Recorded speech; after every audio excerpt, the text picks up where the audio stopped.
Boker Tov, Tsaoraim Tovim. Là, c'est déjà l'après-midi. Alors, j'attends qu'il y a un peu de monde qui se connecte. Et si vous pouvez partager ce cours déjà en live, merci. Petite chose à vous dire. Alors, je vous ai mis un peu de bleu derrière pour ceux qui sont déjà rentrés. C'est la rentrée scolaire. Je ne suis pas en vacances. Hein. Je suis à 20 mètres de mon Beth Midrash, d'Ora Geoula. Ah ben, il y a des piscines partout ici. Qui servent à rien. Jamais je viens, j'ai pas le temps. Il y a la mer à côté. Il y a la piscine derrière. On est bien. Baruch Hashem, on est en Eretz Israël. Ben, je vous envoie la bracha pour les Français qui sont retournés déjà à l'école. Tous nos enfants qui sont à la rentrée scolaire. Alors, déjà, je voudrais vous dire que j'ai fait ce cours ce matin parce que j'ai reçu des milliers de messages à travers mon secrétaire Yoram Tamsot à Paris, qui s'occupe de nos réseaux, demandant qu'est-ce qui se passe que le Rav n'a pas donné de cours. Ça fait à peu près une dizaine de jours. Donc je vais vous donner les renseignements, comme un président de la République. J'ai passé une petite opération de l'hernie. Donc ça fait à peu près 8 jours que je suis en convalescence. Et que je donne plus de cours parce que mon chirurgien m'a dit, en plus, je te vois en train de crier dans tes cours, dans les réseaux, et vous êtes tous les mêmes, les rabbins, et vous criez, et après vous venez chez nous. Vous avez des problèmes. Donc parlez doucement. Donc ce qui fait que depuis 8 jours, 10 jours, je n'ai pas parlé. Et j'ai dit ce matin, quand même, je vais donner un peu de mes nouvelles. Baruch Hashem, tout s'est très bien passé, de façon exceptionnelle avec l'aide d'Hachem. Expérience très enrichissante en même temps. C'était la première fois que je me suis retrouvé dans une salle d'opération dans ma vie. Un jour, je vous dirai ce que j'ai eu comme pensée à ce moment-là, mais ce n'est pas le thème d'aujourd'hui. Mais Baruch Hashem, ça va mieux. Ce qui fait que j'espace un petit peu mes cours, le temps de retrouver un peu la santé. Be'ezrat Hashem. Je voudrais dédier, parce que c'est la rentrée, on ne peut pas ne rien faire. Alors partagez ce cours s'il vous plaît. Pour la bracha et la tzlacha de Liron, Shimon, David Chai ben Aaron et Rachel Kochava bat Simcha, qu'Akadosh Baruch Hu leur envoie Zera shel Kayama Aoskim Batora ou Bamitzvot, Refoua Shelema pour Kochava bat Esther, et Leilou Nishmat Yosef Asus ben Yosef. Leilou Nishmato. Vous pouvez rajouter les noms des malades s'il vous plaît, pour la Refoua Shelema, la bracha et la tzlacha. Je voudrais intervenir aujourd'hui sur une idée, et après on reprendra Be'ezrat Hashem la semaine prochaine les cours. Une idée extraordinaire, dont le peuple juif commence depuis quelques jours à commencer ce qu'on peut appeler chez nous cette introspection de notre vie. On l'appelle ça communément la Teshuvah.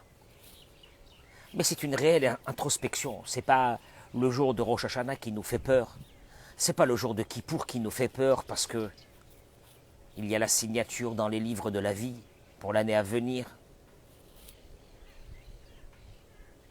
Réellement, ce que Dieu a besoin de nous, c'est une introspection. Tu vas continuer comme ça ou tu vas changer. Tu vas continuer ta vie comme elle est ou tu vas changer. Vous savez, je vous fais la morale, je me la fais à moi-même. Hein. Je me la fais à moi-même.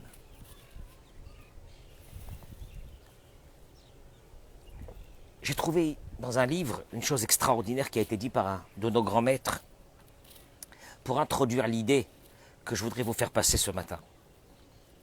Shlomo HaMelech dans Shir HaShirim a dit Atiruni she'ani shecha choret shezafatni hashamesh. Ne me regardez pas, parce que j'ai noirci. J'ai noirci, mais ne me regardez pas mal, parce que j'ai noirci. C'est le soleil qui m'a brûlé. Bon, c'est pas pour les gens qui sont rentrés en France se bronzer, parce qu'ils étaient à la plage. Mais il y a ici quelque chose d'exceptionnel. Shlomo HaMelech est en train de dire que l'obscurité qu'il y a en nous, nos travers que nous avons en nous, c'est extérieur, c'est pas quelque chose qui fait partie de la personne. ça vient de l'extérieur. Achesronot, il dit le Rav, nos défauts, Irgelim Araim, nos mauvaises habitudes, Amidot Araot, nos traits de caractère qui sont mauvais. Kol Zerak Ritzoni, c'est extérieur à nous. Zelor Chelek Amiti Meitano, ça ne fait pas partie de nous. Ashachor Azé, Kemolichlour Babeged, il dit le Rav, c'est comme si que j'ai une tache sur ma chemise. C'est extérieur. Elle est noire, une tache de chocolat. Elle est là sur ma chemise, là. C'est extérieur, c'est pas moi. On peut la nettoyer et s'en débarrasser. Adam Amiti, Uchelek Elokami Maral.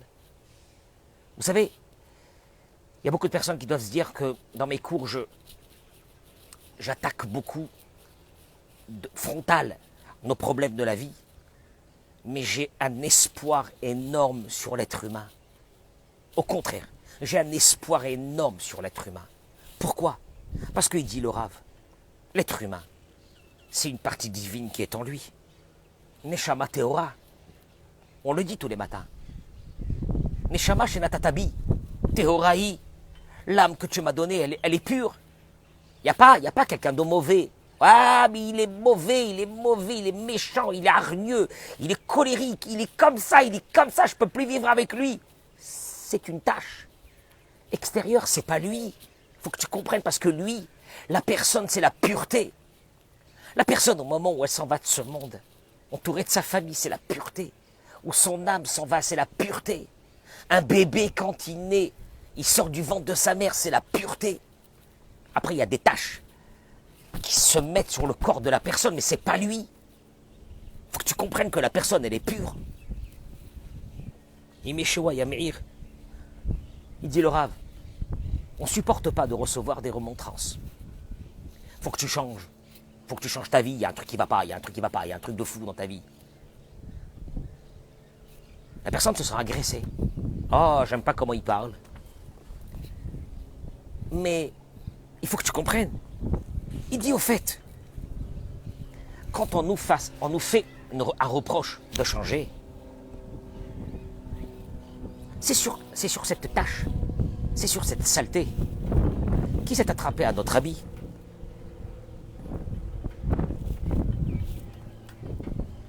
Au contraire, la personne qui te fait une remontrance et qui te dit il y a des choses qu'il faut que tu changes, c'est comme si quelqu'un te dit regarde, fais attention, tu as une tache sur ton habit. Qu'est-ce que tu lui dis? Ah, merci que tu me l'as dit. Je vais la nettoyer tout de suite. Tu ne te sens pas agressé? Tu sais pourquoi tu te sens agressé? Il dit la chose suivante, le Rav.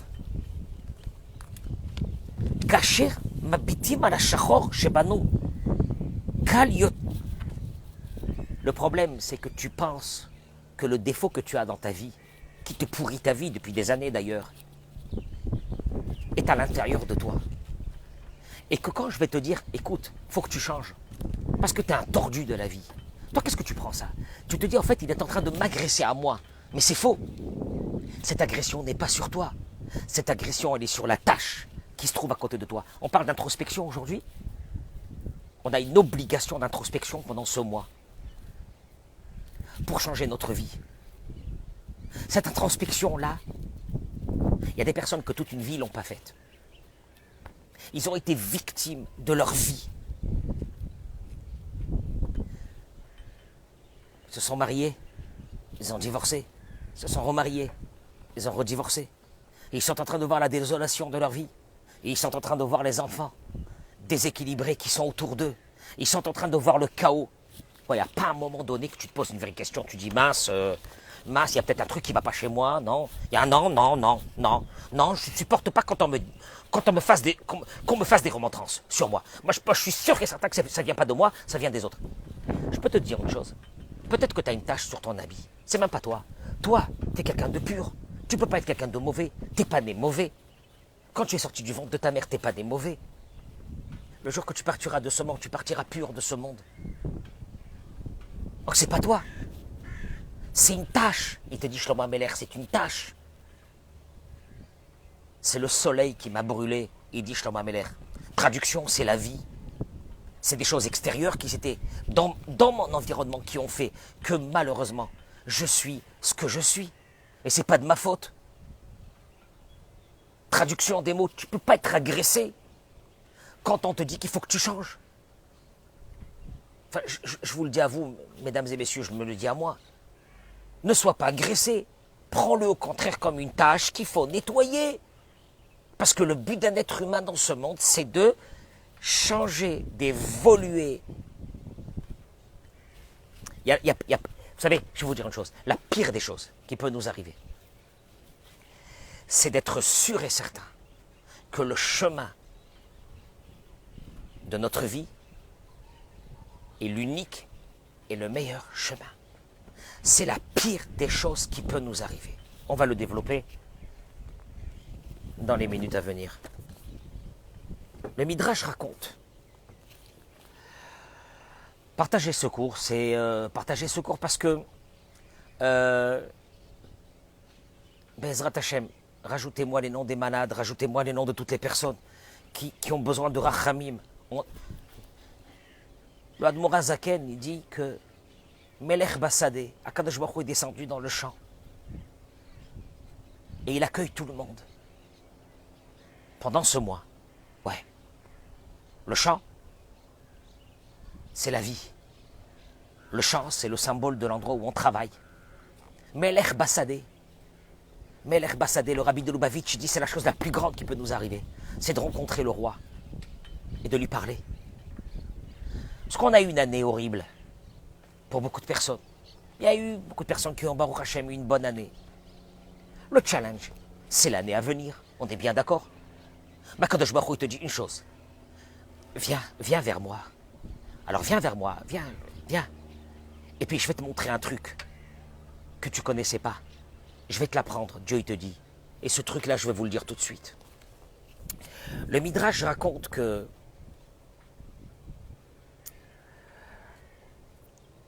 quand Dieu est venu voir Adam après qu'il a fauté, mais ne mange pas le fruit de l'arbre défendu, il a mangé. Dieu il est venu, il lui a dit un mot, mais ce mot il est monstrueux. Dieu il lui dit Ayeka, où tu es? La pensée de Dieu était, il dit le Rav Arush, la tête loïs damnout les varer et fou au Chezarchav. Au fait, Dieu est venu interpeller Adam en lui disant viens, on fait un bilan. Viens, on fait un bilan de ta situation actuelle.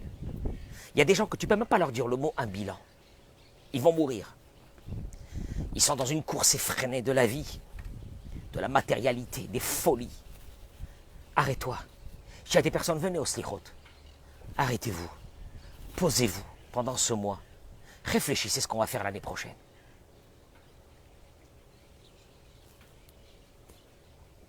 Dieu lui a dit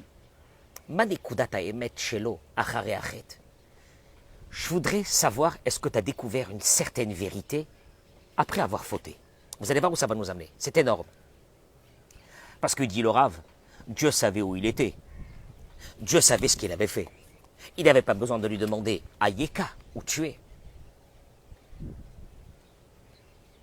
Il lui dit au fait, Haïm, Chatata ou Bekavanatra larto od, est-ce que t'as fauté, oui? Qu'est-ce que tu penses maintenant, à partir de maintenant? Tu vas continuer dans tes bêtises ou tu vas t'arrêter? Est-ce que tu as la capacité de changer complètement ou non? Et la réponse, tu vois, au fait, Dieu il est en train de nous dire à nous, on va le voir. Est-ce qu'au moins tu es au courant que tu as des faiblesses ou tu es dans un déni total de ta vie? Est-ce que tu connais exactement la bête qui sommeille en toi ou non? Et vous allez voir où ça nous amène. Parce que c'est ça la vraie introspection. Vous allez voir que la réponse d'Adam, et on reviendra, a été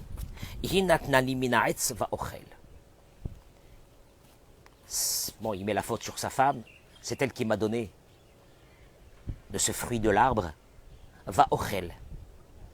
Pour ceux qui parlent l'hébreu, il n'a pas dit va achalti et j'ai mangé. Elle m'a donné le fruit de l'arbre et je l'ai mangé. Va ochel. Elle m'a donné le fruit de l'arbre, va ochel. Au futur. En deux mots, il a dit à Dieu, j'ai fauté, et Dieu, je peux t'avertir à partir d'aujourd'hui, je vais continuer à fauter. Et là, il y a un livre, Ramataim Tsofim, énorme sur le Midrash. Explication sur le Midrash, il dit, quoi? Il a pu dire ça à Dieu. Dieu, tu sais que j'ai fauté, et je vais te dire un truc, hein. Je vais continuer encore à fauter comme ça. Il explique. Akadosh Baruch Hu sha'al et Adam harishon ben yichuta. En fait, Dieu, il est venu chez Adam, il lui a dit, en fait, Dieu, il est en train de lui dire, dis-moi, Adam, bon, t'as fauté, ça je le sais. Est-ce qu'au moins tu es au courant de ta situation aujourd'hui? Il y a des personnes, ils ont fracassé leur entourage avec leur colère. Ils sont même pas au courant qu'ils ont tué une famille entière. Je deviens fou. Il y a des gens déréglés avec leurs envies. Ils ont trompé leur femme ou ils ont trompé leur mari. Ils ne sont même pas au courant de la catastrophe qu'ils ont fait. Il y a d'autres. Aujourd'hui, c'est une mode. Toutes les voisines ont divorcé, je vais divorcer. On peut vivre. On n'a pas besoin de vivre avec un mari, c'est un concept. Tout le monde divorce, je divorce. Mais espèce de malade, tu vas fracasser une famille entière. À la place de dire je divorce, fais le bilan de ta vie. Vois ce qui ne va pas chez toi, vois ce qui ne va pas chez ton mari. Arrangez, vous allez voir, vous pouvez arranger. Non, non, ça ne vient pas de moi. J'ai aucun problème. Comme ça, des générations entières. Des générations entières. Au diable, au diable, au diable, au diable, au diable. Dieu, il a dit à Adam Arishon, dis-moi, je peux te poser une vraie question. Bon, maintenant, tu as fauté, etc., c'est fait. Est-ce que tu as fait un vrai bilan de ta situation aujourd'hui? Il lui a dit à Dieu, ouais, je connais mes faiblesses aujourd'hui. Dieu, je vais fauter encore. Je te le dis, je vais fauter. Je connais mes faiblesses. C'est-à-dire qu'en fin de compte, il dit le Ramataim Tsofim dans son livre,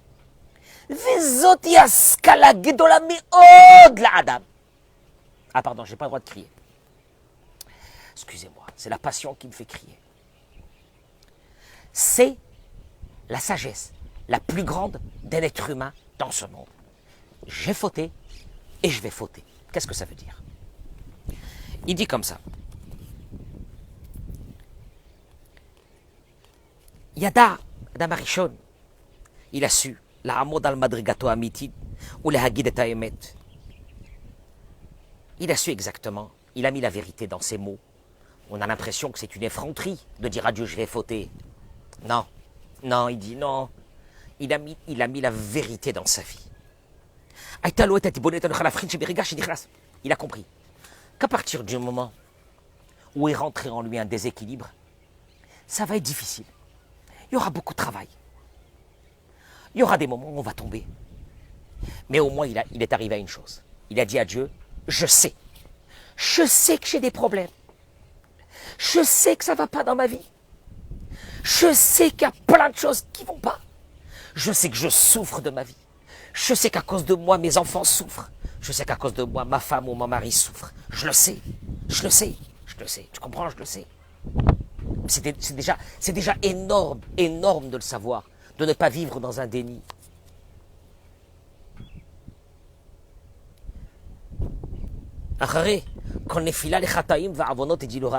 Écoutez, parce que c'est extraordinaire. Après toutes les fautes qu'on fait, l'orgueil, le haïnara, les envies, la débauche, la colère, le manque de confiance en Dieu, Dieu nous demande une chose. T'as fauté? Ayeka. Bon, maintenant, où tu es? Quel Omar? Qui veut dire? Ezotovanot kibalta al matzafra. האם כבר הבנת שיש לך יצר גדול ואתה מסוגל לכל העבירות כולן, שבאת בחשב ולבנת עדיין עד כמה אתה מסוגל. En fait, Dieu te dit comme ça. T'as fauté? Ok. est-ce que tu es conscient que ton déséquilibre va te faire tomber, t'a fait tomber, il te fera tomber? Ou bien tu es dans un déni total et tu ne consommes même pas ta dangerosité. Ta dangerosité. Pour toi et pour ton entourage, tu n'es pas conscient. Rien, je veux savoir une chose. Ayeka, où tu es? Tu es conscient ou tu n'es pas conscient? Et Dieu nous demande cette question, pas seulement après une faute. Et là,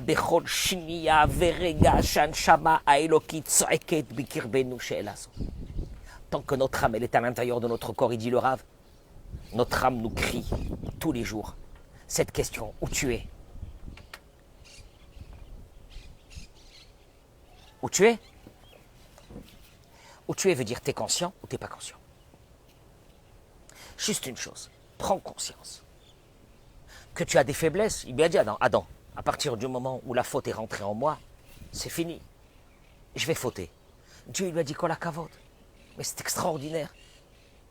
Tu n'es pas dans un déni. Tu comprends ta situation. Il y a des milliers de couples. Je vous en supplie de m'écouter. Il y a des milliers de couples qui n'auraient pas dû divorcer. Des milliers chaque année, des milliers chaque année. Presque 40 à 50%, d'après le consistoire, presque 40 à 50% des couples qui se marient. Dans l'année, on a un chiffre de mariage, on a 50% à peu près, à 40% de divorce. Une chose, le déni. Le déni. Le déni. De savoir exactement qui en est. Aucune introspection. Le déni. Il dit le Rav, il nous est arrivé à nos oreilles une histoire, admettons d'un couple dont le mari a trompé sa femme ou la femme a trompé son mari, des choses terribles. Toi, tu écoutes cette histoire, tu en fais un plat chaud, t'appelles tout le monde.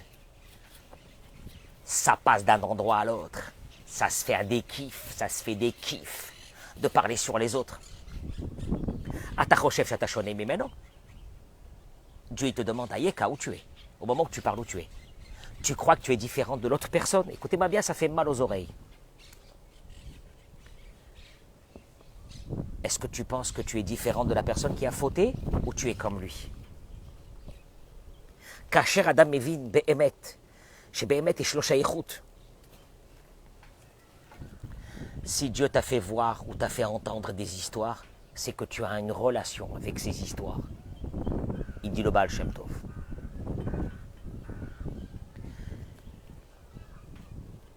Et tzarich kol adam lagi à la havana pnimit.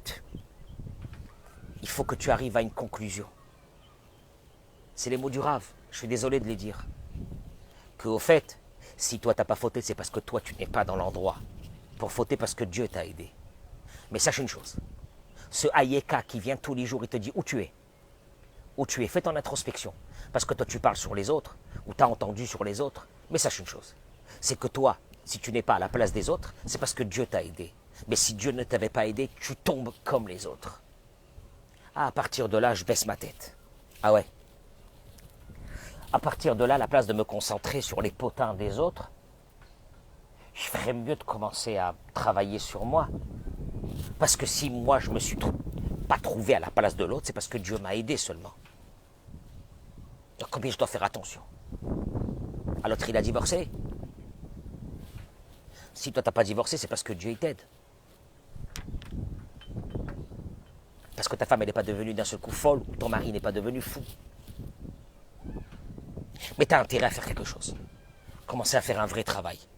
Introspection. Ayeka. Ayeka. Où tu es? Où tu es? Dans quelle situation tu es? Adam Arishon et Kirbim, comment il dit le Rav? Adam, il a connu sa place.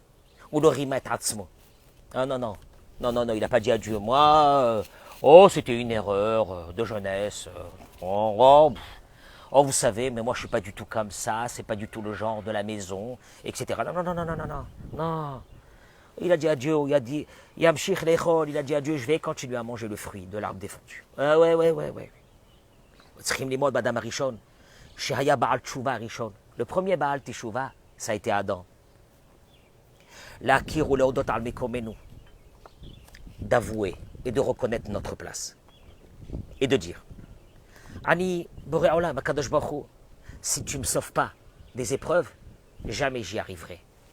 Donne-moi la force, Dieu, d'abord de me reconstruire, pour ne pas qu'une épreuve me tombe sur moi, et d'évoluer vers un monde meilleur, grâce à mon évolution personnelle. Mais l'évolution personnelle ne viendra que si j'ai décidé de faire une introspection qui engendrera un changement dans ma vie. Il n'y a pas d'homme mauvais, il n'y a pas de femme mauvais, il n'y a pas de parents mauvais. Il y a des personnes inconscientes. Il y a des personnes qui ne veulent pas faire introspection sur leur vie. Walou, il n'y a rien à faire.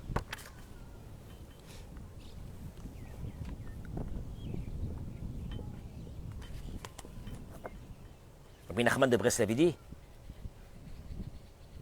sur ces mots fameux qui sont connus, Kol Haolam, Gesher Tsar Meod, il dit Rabbi Nachman, tout ce monde, c'est un pont très serré dans lequel tu passes, précipice des deux côtés, tu passes. Mais il dit, n'oublie pas une chose, d'un côté du pont, il y a toi, de l'autre côté du pont, il y a Dieu. Il est très serré. Tu sais c'est quoi ce qui veut dire il est très serré? Ça veut dire qu'au fait, il t'a demandé une chose, cette vérité, de te regarder ta vie. Pas regarder ta vie, de te dire, je suis une crapule, je suis un pourri, je suis une pourrie. Non, c'est parce que Dieu il nous demande. J'ai une tache sur ma chemise. Il faut que je la nettoie. Ah, il y a une deuxième. Ah, il y en a plein. Il faut que je les nettoie. Tu te sens agressé? T'as pas à être agressé? Il y a des taches. Il faut les nettoyer. Tout ce mois de Elul, il a été donné par ça. C'est fini, ça y est, on a commencé déjà. Le compte à rebours a commencé. Avec quel habit on va arriver le jour de Rosh Hashanah? Avec quel habit? Les mêmes tâches. Les mêmes tâches parce que nous, on est sûr et certain que nous, on n'a rien à changer dans notre vie. Il n'y a que les autres qui doivent changer.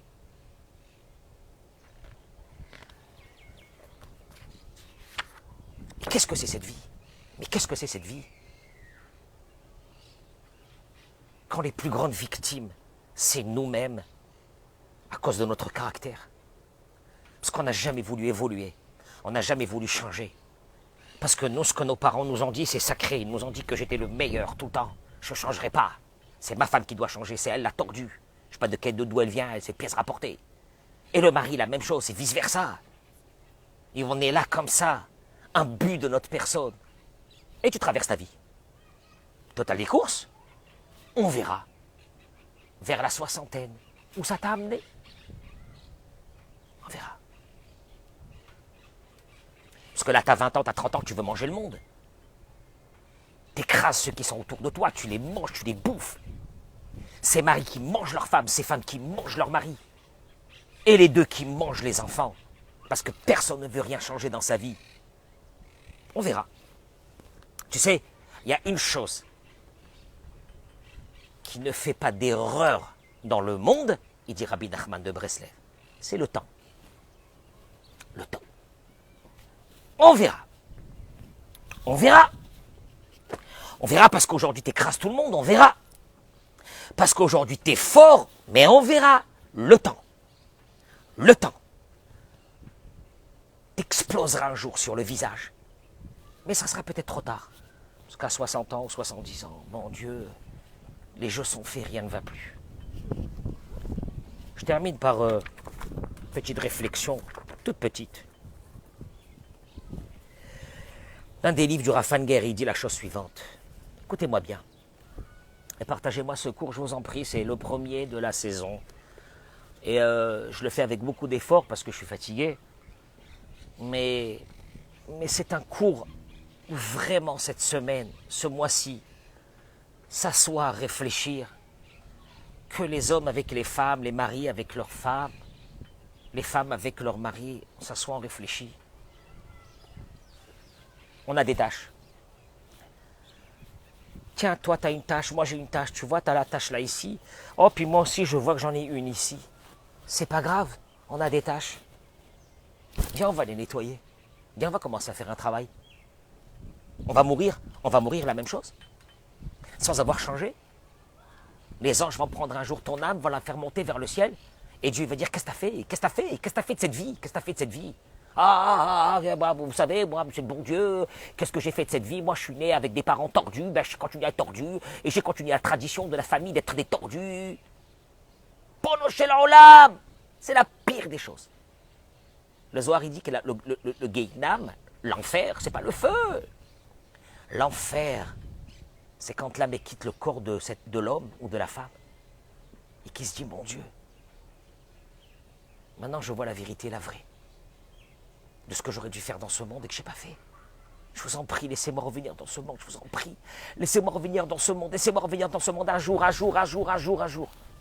trop tard. Qu'est-ce que t'as fait ta vie? Qu'est-ce que t'as fait ta vie? Qu'est-ce que t'as fait ta vie? Ce n'est même pas une question de religion que je vous parle là, ici. C'est la base de la base, de ce déni de notre vie. Walou. C'est les autres qui ont tort. Jamais moi j'ai tort, moi j'ai jamais tort, moi. Moi je suis le meilleur, moi. Moi je suis le plus fort, moi. Moi c'est moi qui amène la parnassa à la maison, moi. Faut pas me parler, moi je suis un patron. Moi, ouais, je suis ainsi, moi je suis un là, des patrons. Combien de patrons qui sont morts cette année? Combien de patrons? Des patrons. Tout ça parce qu'on n'a pas envie de changer. Il dit le Rafanger, les chod miechad mitanu zmanim shou mitrabe beze shou makom. Changer.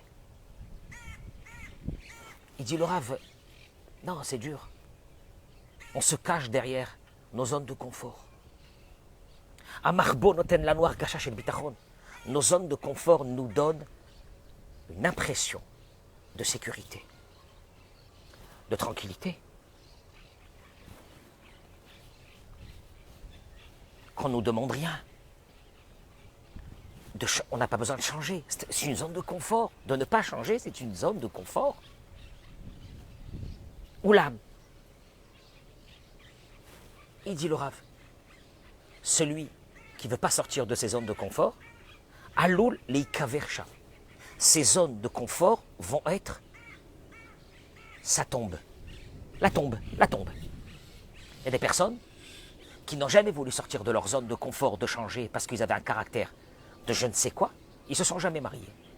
Mochas Veshalom, il y a des personnes qui ne se sont pas mariées parce qu'ils n'ont pas eu de mazal. Mais il y a beaucoup de personnes, caractère. Va lui dire à cette personne que son caractère, c'est un caractère de chien, et qu'il n'y a personne qui pourra vivre avec elle, ou avec lui. Ah putain, c'est des bêtises tout ça. Et c'est devenu la tombe de la personne. Adam alouli matzeh bematzav lo tov bechayav. Combien de fois il dit le Rav? On peut être dans des situations qui ne sont pas bonnes, conflictuelles. Ça peut être dans le travail, ça peut être dans le couple. Mais on s'est habitué à ça. Et l'habitude fait qu'on ne veut pas changer. Mais l'habitude, elle est horrible. Ouais, mais de changer, c'est trop dur. Je préfère l'habitude pourrie de ma maison, des guerres, des bagarres, on ne se parle plus. Les enfants s'en vont en sucette. Tout part en cacahuète. Mais je ne changerai pas. Mes Shabbats, c'est mes Shabbats pourris. Mes fêtes, c'est pourri. Ma façon de vivre, ma façon de parler, ma façon de... Aucun amour, rien. Je ne peux pas changer. Eh bien, je préfère rester comme ça. Amatzav lo idéali. V'u bechlet lo haya bocher bekar milechatchila. Aval Adam, il dit, bien sûr qu'idéalement, on n'aurait pas voulu vivre dans des situations pareilles, où on est.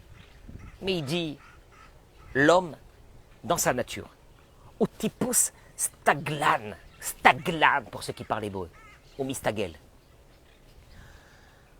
On a un poison en nous. C'est une force aussi, mais c'est un poison mortel, pire que tous les serpents du monde. On s'adapte. Ça peut être une force. Dans des moments, où on a de grands nissionos dans la vie. Mais dans la majeure partie de la vie, l'adaptation, c'est une catastrophe. C'est une tombe.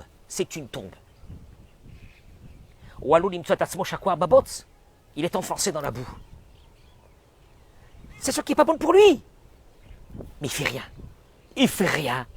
Tu meurs, tu te dis, mais change. Mais change, mais change. Mais déjà, lève-toi le matin, commence à avoir une vie normale. Va à la Sina, reviens le Shabbat tranquillement, sans avoir bu. Arrête de me dire des mots qui sont pourris. Commence à te conduire comme un père, comme un vrai mari, comme une vraie maman.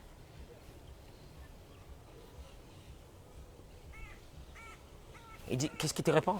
Qu'est-ce que tu veux que je fasse? C'est ça la situation de ma vie. Avec Cheskel et Winstein, je termine avec ces mots.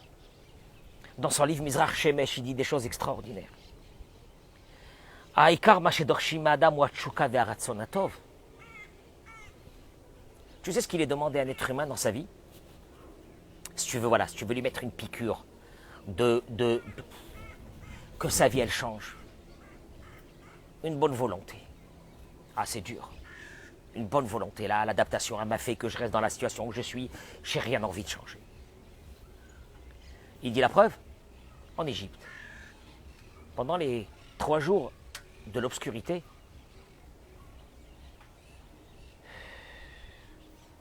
la plus grande partie du peuple d'Israël a été éliminée par Dieu. Pourquoi? C'est horrible. Ceux qui sont sortis, c'est qu'une petite partie infime. Parce qu'ils n'ont pas voulu sortir. Non. Non, ils ont dit non, on est bien. On est bien. Ah, on égorge nos bébés, machin, on est bien. On nous fait travailler du matin jusqu'au soir, on est asservi de père en fils, mais on est bien. Et dire avec Cheskel et Winstein, tu vois bien que le pire problème de l'être humain, c'est que sa situation, allez voir des thérapeutes. Innover, changer, commencer à travailler. Allez prendre un rave qui vous dit qu'est-ce qu'il faut changer en urgence dans la vie. Vous allez pleurer, parce que c'est dur de changer. Vous allez pleurer. Mais combien vous allez récupérer comme jouissance? Parce qu'il y a eu ce changement dans la vie. Je le dis aux hommes et aux femmes. Parce que chacun est là en train de penser actuellement, c'est mon mari qui doit changer, c'est ma femme qui doit changer. Et moi je suis en train de dire, c'est toi qui dois changer. Laisse l'autre. Je dis à la femme, change-toi. Je dis au mari, change-toi. Fais un bilan de ta vie. Dans ce bilan, il faudra que tu inclues ton passif. Ce que tu as vécu dans ta famille. Avant de te marier, je dis aux hommes et aux femmes, que vous traînez avec vous toute votre vie. Et puis, vous avez des enfants, faites un bilan. Quels parents vous êtes? Je fais un bémol, pas quel géniteur vous êtes, que vous leur donnez beaucoup à manger à l'intérieur de leur bouche. Non, pas ça. Est-ce que vous représentez une éthique parentale qui veut dire les valeurs que vous allez transmettre à ces enfants ou il n'y a rien? Walou, walou, walou. Walou, la maison elle part en sucette. Il y a tout ça. Il y a tout ça. Mais tant qu'on est vivant, on peut nettoyer nos tâches. Et ça va être un peu le travail de tous nos cours pendant tout ce mois à venir. Ben moi, je vais aller me reposer. Parce que je n'ai pas le droit de beaucoup parler et j'ai essayé de ne pas parler fort pour que ma convalescence se passe bien, Bezrat Hashem. En vous souhaitant bracha ve'atzlacha, très très bonne journée. Je vais prendre les noms des malades, de tout ce que vous avez mis, les Ilou Nishmat. On va les dire aujourd'hui. Je peux vous demander, encore une fois, partagez ce cours en masse. Pour qu'on change. Pour qu'on change. Pour qu'on change, oui, oui. Pour qu'on devienne meilleur. Oui. Oui, pour que le jour où tu fermeras tes yeux, après 120 ans, tu diras, mon Dieu, j'ai fait du chemin dans ce monde. J'ai laissé des bonnes choses. J'ai laissé de l'amour. J'ai laissé des valeurs. Tu vois, c'est ça. C'est ça le mois de Elul. Alors on va nettoyer nos habits ensemble. C'est tout. Mais Ezrat Hashem. Et toujours avec une idée. Ayeka, où tu es? Où tu es? Ne regarde pas les autres. Regarde toi. Regarde ta vie. Regarde tes enfants. T'es marié, ça fait combien d'années? Il y a le bonheur dans cette maison ou non? Tu arrives à éduquer tes enfants, oui ou non? Donc il y a un truc qui ne va pas. Ça va, c'est une tâche. sur ton habit. Allez. Beracha ve'atzlacha. Amen ken yiratzon.